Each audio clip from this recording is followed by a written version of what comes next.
120호 중에 10 동영상 좀 재상해 주십시오.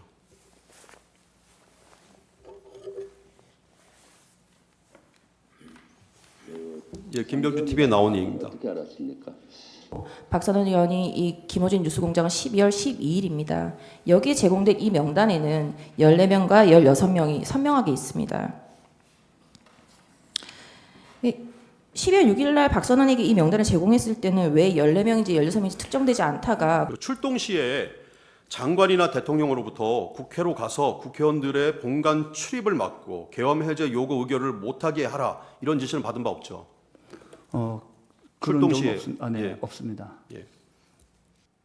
그 대통령이 끌어서라도 끄집어내라 국회의원을. 그건 말씀 제가 답변 드리고 싶지 않습니다. 아니 근데 만약에 네, 그런 대통령이 만약에 지시를 했다는다면은 그건 굉장히 충격적인 지시이기 때문에 네. 기억이 안 날 수는 없겠죠.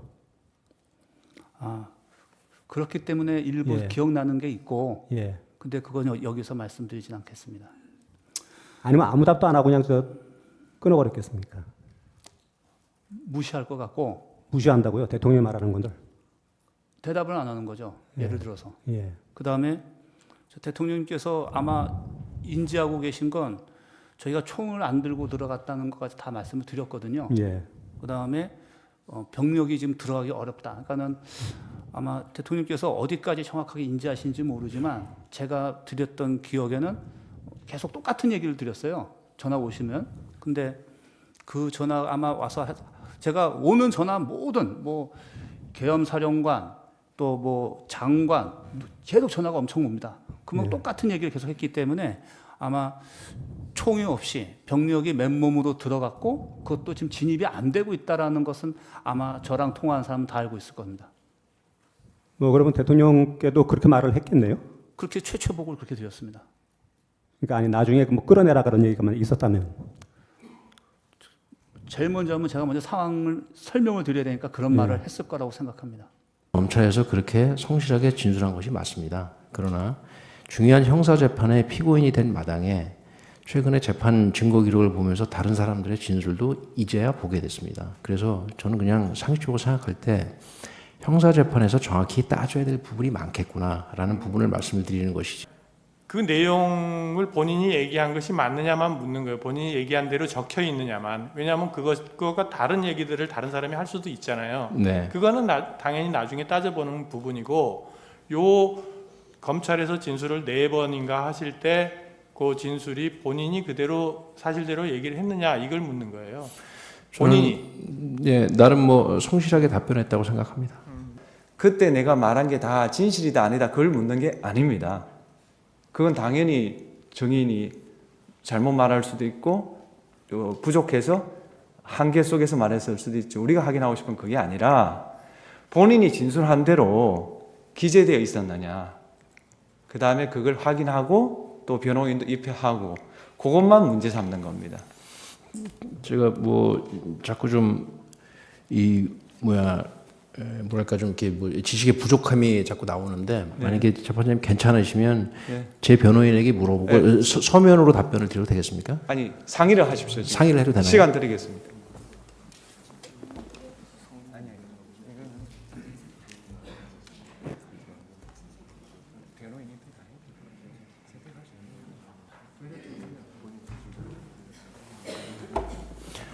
예, 저 변호인 조력을 받게 해주셔서 감사합니다.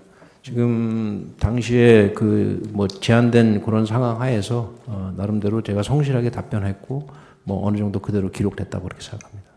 이런 말도 있습니다. 검사가 물어봅니다. 왜 진술인은 비상계엄 선포 이후 장관의 지시에 따라 부대원들을 출동시켰나요? 그 부분에 대해서는 제가 땅을 치고 후회하고 있습니다. 이렇게 진술을 하고 계세요. 첫 번째는 대통령님으로부터 전화를 받았습니다.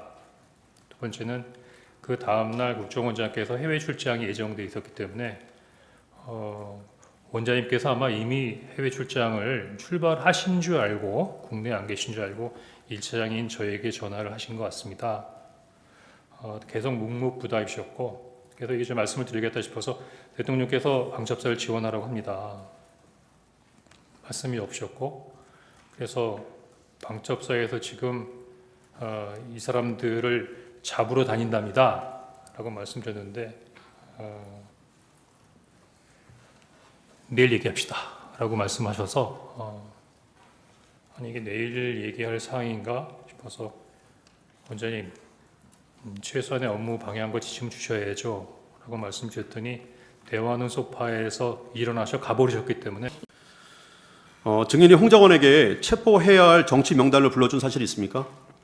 그 부분도 형사재판에서 정확히 따져야 될 부분입니다. 예. 조지호 경찰청장님과는 통화한 적이 있습니다. 예.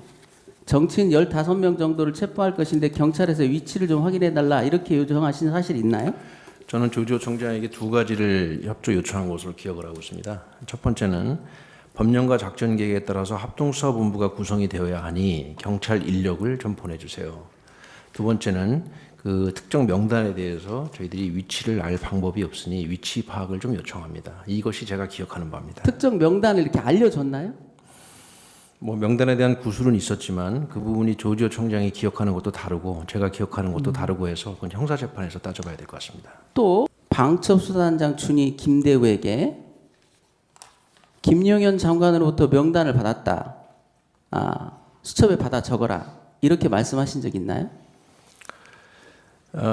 제가 이제 장관님으로부터 이제 지시를 받은 내용이 있고 그다음에 자, 일단 제가 끊어서 물어보겠습니다. 혹시 명단을 받으신 적 있나요? 14명 정도? 제가 장관님으로부터 지시를 받은 사항이 있고 그다음에 그 사항을 제가 이해해서 제 부하에게 얘기한 것이 있고 예, 방첩수사단장이 한 말입니다. 사령관님께서 말씀하시기를 김용현 장관님으로부터 명단을 받았다. 저보고 이 사항도 마찬가지로 이 형사재판에서 굉장히 좀 곤란함을 재판장님 양해해 주십시오. 그러면요. 혹시 이 명단을 방첩수사단에 제공하면서 체포해라 이런 말도 하신 적이 없나요? 그 부분도 앞서 말씀드린 것처럼 그 형사재판에서 다뤄야 할 것을 좀 양해해 주십시오. 이는 증인의 산하가 아니라 2차장 산하 있죠. 그렇습니다. 그럼 국정원 1차장 산하에는 위치 추적을 할 수 있는 권한이나 위치 추적을 할 수 있는 능력이 있는 인원이 있나요? 증인의 말이 모두 다 사실이라 하더라도 아까 진술 조서에 기재된 바와 같이 위치 추적을 요청을 했다고 했는데 위치 추적과 체포는 증인이 알기에 같은 말인가요? 다시 한번 말씀해 주십시오.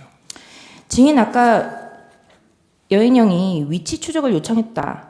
그러니까 여인영이 무엇이라고 하면서 체포 대상자 명단을 불러주었나요? 라는 질문에 위치 추적해달라고 하면서 명단을 불러줬습니다. 라고 대답을 했죠. 네. 위치 추적이 체포랑 어떻게 같은 말이죠? 송구합니다만 아까 저기 대상자 명단이 있던 그 종이를 하나 올려주실 수 있으시겠습니까? 제가 이따가 질문 드리겠습니다. 네. 그리고 증인이 그렇게 생각할 수밖에 없었다. 증인의 생각이었다라고 진술했죠. 그러면 이렇게 한번 말씀드리겠습니다. 아니요, 여기 이렇게 기재가 되어 있는 걸 여쭙는 겁니다. 예, 생각할 수밖에 없었습니다. 기본적으로 홍장원 씨와 제가 통화한 그 상황이 아까 말씀드린 것처럼 엘리베이터 타고 왔다 갔다 하면서 통화를 했기 때문에 사실 저는 정확한 기억이 없습니다. 그런데 구속 수감된 상태에서 그 사람이 뭐라고 얘기하는지 제가 볼 틈도 없었습니다. 그런데 요번에 제 재판 증거 자료를 보니 마침 그 안에 홍장원 씨의 인터뷰 내용이 있었습니다. 그 인터뷰 내용을 보면서 두 가지가 사실은 아주 이상했습니다. 재판 증거 기록에 의하면 그날 밤 10시 40분경에 제가 홍장원 씨와 통화하면서 국회는 경찰과 협조해서 봉쇄하고 있다. 지금 체포조가 나가 있는데 제가 그렇게 얘기했다고 홍장원 씨가 언론 인터뷰를 했더라고요. 앞서 말씀드린 것처럼 방첩사 위원들의 평균 출동 시간은 그 시간으로부터 2시간 후인 새벽 1시입니다. 제가 정확한 대화 내용은 기억이 안 나지만 2시간 전에 홍장원 씨와 그런 대화를 했을 것 같지가 않습니다. 예. 그래서 저는 뭐 일반적으로 좀 한번 말씀을 드리고 싶습니다. 우리가 이제 어떤 탄핵 사건이 이런 다른 범죄 형사 사건하고는 조금 다릅니다만은 실제 어떤 일어난 일, 예를 들면 정치인들을 체포했다든지 또 누구를 끌어냈다든지 어떤 그런 비위 내지는 이런 어떤 일들이 실제 발생을 했고 또는 현실적으로 발생할 그 일을 할 만한 가능성이 굉장히 높을 때 이것이 어떤 경위로 이렇게 된 건지 누가 지시를 했고 뭐 이렇게 보통 수사나 재판에서 얘기가 되는데 이번 그 사건을 보면은 실제 아무런 일도 일어나지 않았는데 뭐 지시를 했니, 지시를 받았니, 뭐 이런 얘기들이 마치 어떤 호수 위에 떠 있는 무슨 달 그림자 같은 거를 쫓아가는 그런 느낌을 좀 많이 받았고요. 저도 국군 통수권자로서 우리 훌륭한 그 장군들의 그 진술에 대해서 뭐 이러니 저러니 제가 말을 섞고 이러고 싶지는 않습니다만은 아까도 전반적으로 나온 그런 얘기의 취지는 그 군이 수방사가 거의 그 몇 사람 뭐 한 열 몇 명 정도가 북해에 겨우 진입을 했고 또 7번 무슨 그 입구 부근에 이렇게 총기도 휴대하지 않고 이렇게 있었는데 또 그런 상황을 제게 뭐 다 알려줬다고 하는데 제가 그 4인 뭐 1조로 해서 뭐 안에 사실 한 수천 명의 민간인들이 경내에 있었던 것으로 보여지고 또 의사당 그 본관에도 그게 7층짜리 건물인데 그 안에도 수백 명이 있었을 것이고 또 그 본관에 위치해서 질서 유지하라는 그 특전사 요원들도 이제 불 꺼진 쪽에 유리창을 깨고 들어갔다가 그 소화기 공격을 받고 또 다 나옵니다.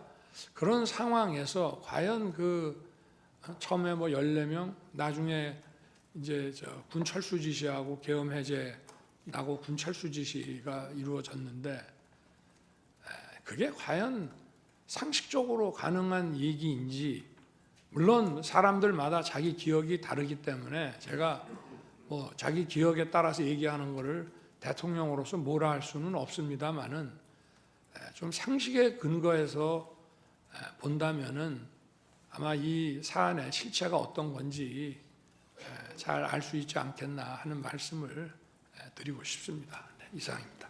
선관위의 좀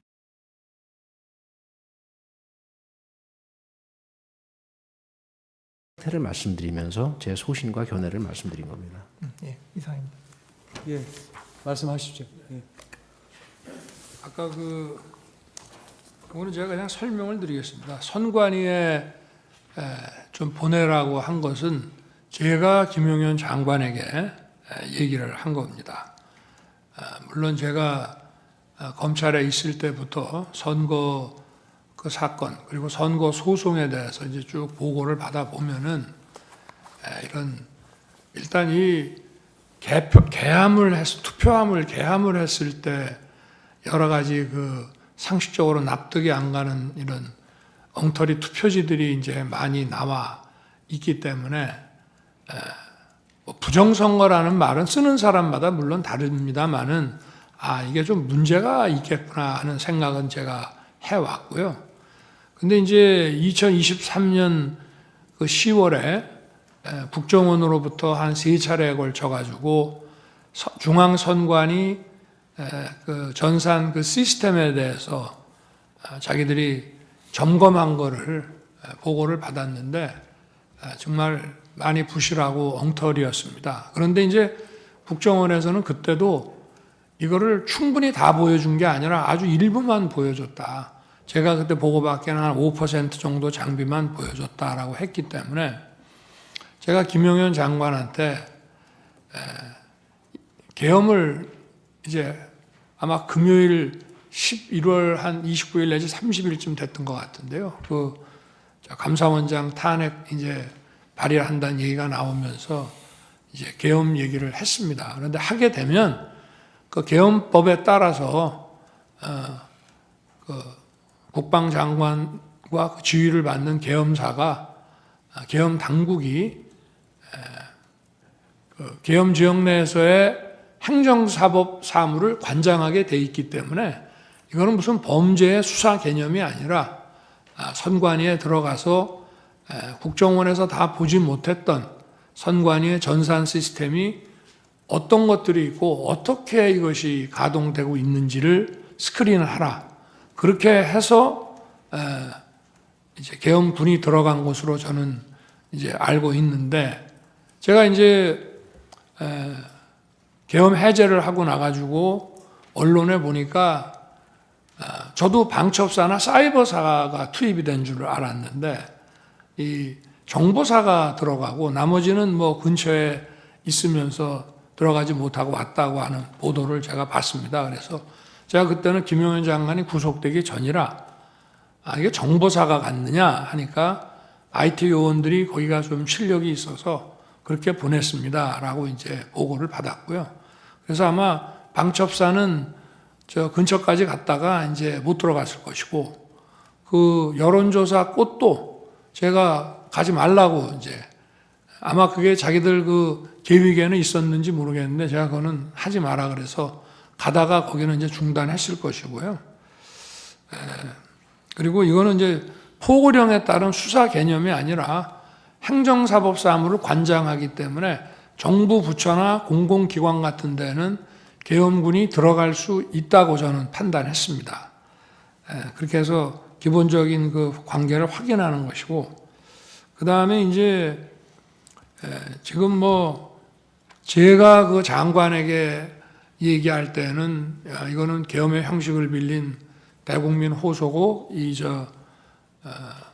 국회 그 해제 결의가 있으면은 즉시 할 것이다라고 얘기를 하지만 저 역시도 그런 내용은 해제하고 설명을 해야지, 저도 국무위원들한테 그 얘기는 계엄 전에는 얘기할 수가 없는 겁니다. 마찬가지로 국방장관도 지휘관들, 사령관들한테는 이 계엄은 곧 해제될 계엄이고 전체 군 투입은 얼마 안 된다, 이런 얘기를 안 하고 이제 필요한 그 대통령의 선포에 따라서 각자 맡은 업무를 하도록 했기 때문에 각자 정해진 매뉴얼대로 하다 보니까 전하 장관이 생각한 것 이상의 어떤 그 조치를 준비를 했을 수는 있습니다만은 지금 여기 방첩사는 이제 합수본으로 나가게 돼 있고, 그리고 이제 육군참모총장은 계엄사령관으로 이제 발령을 이미 받았죠, 그거는. 그런데 합수본부나 계엄사령부가 그 조직이 만들어지기도 전에 국회의 해제 요구에 따라서 군 철수 지시를 하고, 그리고 군 철수 지시하기 전에 벌써 제가 국무위원들을 부릅니다. 나와서 비상계엄 해제를 하려면은 국무회의를 해서 또 해제를 해야 되기 때문에 집에 들어간 국무위원들을 나오게 하고 그 시간까지 기다리기가 뭐해서 저 장관하고 계엄사령관을 불러서 저 군을 철수시켜라. 특히 국회에 있는 군은 이동수단이 도착하기 전이라도 무조건 경내에서 빼내라.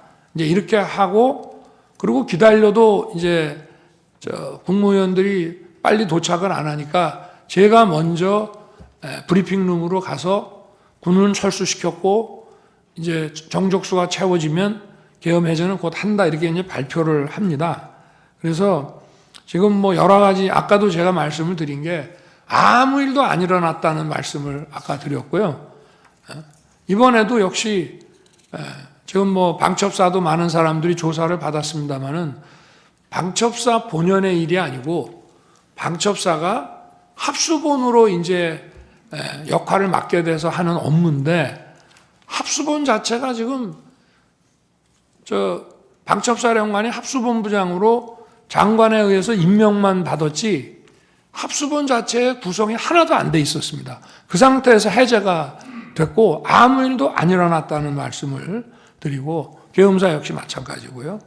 그리고 이제 아까 그 선관위에 왜 가셨냐고 하는 문제는 제가 그래서 계엄법 7조에 따라서 행정사법사무를 관장하기 때문에 제가 평소에 의문을 가졌던 거, 또 2023년 10월에 국정원 보고를 받고 대단히 미흡하게 점검했다는 것 때문에 어떤 시스템이 있는지는 알아놔야 나중에 국정조사를 통해서든지 아니면 여론 이런 걸 통해서든지 봐야 되겠다라고 생각했기 때문에 점검을 하도록 시킨 것이고, 실제 가서 무슨 군인들은 이제 그런 장관의 이런 계엄 선포와 장관의 지시가 있으면 뭐 서버를 압수하네 뭐네 이런 식으로 생각할지 모르지만, 제가 내린 지시는 가서 무슨 장비가 어떤 시스템으로 가동되는지 보라는 거였고, 실제 아무 어떤 압수 내지는 서버 압수라는 그 하드웨어뿐만이 아니라 그 안에 있는 어떤 소프트웨어나 이런 컨텐츠도 압수한 게 전혀 없는 것으로 저는 보고를 받았습니다. 그만큼 계엄은 신속하게 해제됐기 때문에 아무 일도 안 일어났다는 말씀을 드리고 싶습니다. 이상입니다. 말씀. 지금 범건이 위치 추적인이 이렇게 하는데요. 국정원은 수사권이 없고 검거는커녕 위치 추적을 할 수가 없습니다. 협력해서 한다고 하는데 그런 거를 방첩사령관이 모를 리가 없고, 그래서 저 자체는 이제 말이 안 된다고 저는 보고 있고요. 그리고 지금 저 메모가 지금 이 탄핵부터 내란물이니 이런 모든 프로세스가 지금 아까 우리 정영식 재판관님께서 지적하신 저 메모가 아마 제 판단에는 12월 6일 국회에서 박선원 의원한테 넘어가면서 시작이 된 거라고 저는 보는데요. 제가 12월 4일 날 이제 계엄 해제하고 저녁에 집에 있는데 조금 늦은 시간에 국정원장이 전화를 했습니다. 그러면서 저한테 1차장한테, 홍장원 1차장한테 전화를 혹시 받으셨습니까? 그래서 모르겠는데 내가 한번 이 전화 끊고 한번 열어보겠습니다. 그래서 열어보니 전화가 왔는데 제가 못 받은 거더라고요. 왜냐하면 저 비화폰은 무음으로 늘 해놓기 때문에. 그래서 내가 다시 국정원장에게 전화해서 전화가 왔었노라.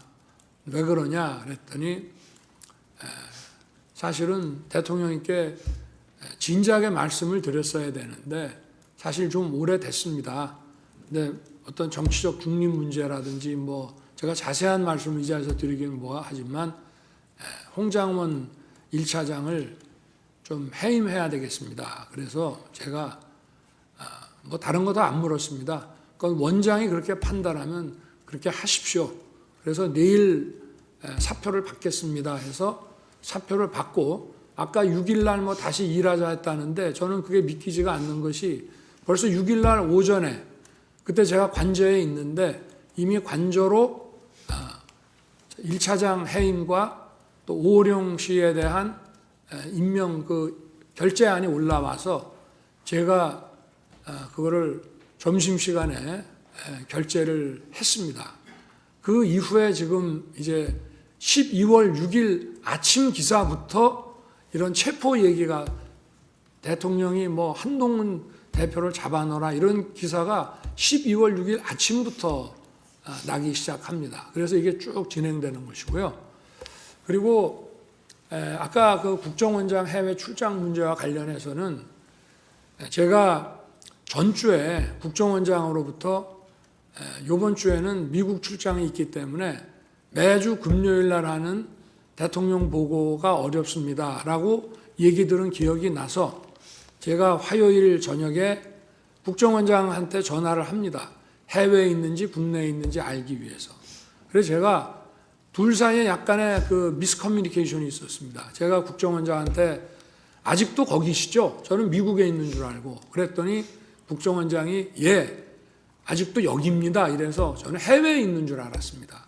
그래서 처음으로 제가 홍장훈 1차장한테 전화를 하게 됩니다.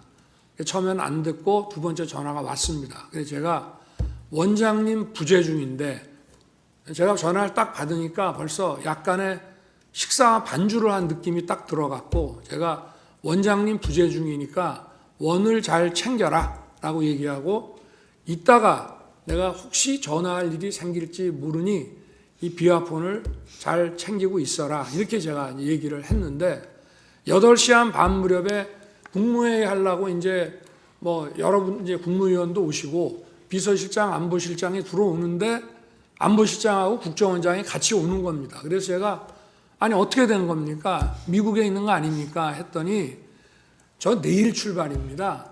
그래서 제가 국정원장한테 나는 원장님 미국 계신 줄 알고 제가 1차장한테 전화를 했습니다. 그랬더니 원장님 부재 중인데 잘 챙기라고 했는데 원장님 여기 계십니다란 말을 안 합니다. 이렇게 제가 국정원장한테 얘기를 했고요. 그리고 국정원장도 아마 둘이서 그런 커뮤니케이션을 나중에 했을 거라고 저는 추측이 되는데 제가 만약에 계엄 사무에 대해서 국정원에다 뭘 지시하거나 뭐 부탁할 일이 있으면 국정원장한테 제가 직접 하지 차장들 업무 관련은 2차장이지만 2차장한테도 안 합니다. 원장한테 무조건 기관장한테 하는 것이고요. 그리고 제가 1차장 홍장훈 1차장한테 10시 한 거의 11시 다 돼가지고 이제 제가 저 대국민 담화 계엄 선포 대국민 담화를 하고 올라와서 저 국무위원들 아직 남아 있는 사람들하고 얘기한 다음에 돌려보내고 제가 홍장훈 차장한테 전화한 거는 계엄 사무가 아니고 이미 관련된 문제는 원장하고 다 얘기를 했기 때문에 제가 전화한 거는 아까 전화를 하겠다라고 한 것도 있고 또 제가 해외 순방 때 국정원의 해외 담당 파트가 여러 가지 그 경호 정보를 많이 도왔기 때문에 제가 격려 차원에서 전화를 기왕 한 김에 한번 해야 되겠다라고 해서 계엄 사무가 아닌 간첩 검거와 관련해서 여기는 수사권이 없고 조사권 국가안보조사국으로 이름이 바뀌었습니다. 그래서 방첩사를 도와주라는 얘기를 한 것이고 제가 국정원에다가 방첩사 도와주라는 얘기는 전임 김규현 원장 때나 조태영 원장 때나 늘 합니다. 왜냐? 방첩사는 예산이 아주 부족합니다. 그리고 국정원에는 정보들이 많이 있기 때문에 경찰에 줄 거는 경찰에 주고 또 방첩사에 줄 거는 방첩사에 주면서 저도 좀 예산 지원을 좀 해주라는 얘기를 쭉 해왔기 때문에 또 사관학교 후배니까 좀 도와주라. 그래서 간첩 수사를 방첩사가 잘 할 수 있게 도와주라는 계엄 사무와 관계없는 얘기를 한 거를 가지고 만약에 그렇다면은 제가 아까 그 재판관님께서 잘 지적을 하셨던데 제가 여인영 사령관한테 내가 조금 전에 1차장하고 통화했으니 뭐 애로사항 있으면 1차장한테 연락을 하라고 제가 전화를 했어야 되는데 대통령이 방첩사령관한테 그런 전화를 한다는 것 자체도 굉장히 비상식적인 얘기입니다. 그리고 방첩사령관이 1차장의 사관학교 후배긴 하지만 엄연한 기관장이고 계엄이 선포되면 방첩사령부가 사실상 국정원의 우위에 있기 때문에 뭐 차장 더구나 담당 2차장도 아닌 1차장한테 계엄 사무와 관련한 이런 무슨 부탁을 한다는 게 만약에 할 거면은 방첩사령관은 국정원장한테 해야 됩니다. 기관장끼리. 그리고 계엄이 선포돼서 여기가 합동수사본부가 되면요. 정보도 역시 방첩사가 국정원 우위에 있는 거기 때문에 제가 뭐 재판관님께서 이 전체적인 사항을 어떻게 판단하실지는 그거는 뭐 제가 정할 문제는 아니지만 이 전체 상황에 대해서 좀 이해의 편의를 위해서 간단하게 말씀드렸습니다. 이상입니다. 예. 저 정인 돌아가십시오. 수고하셨습니다.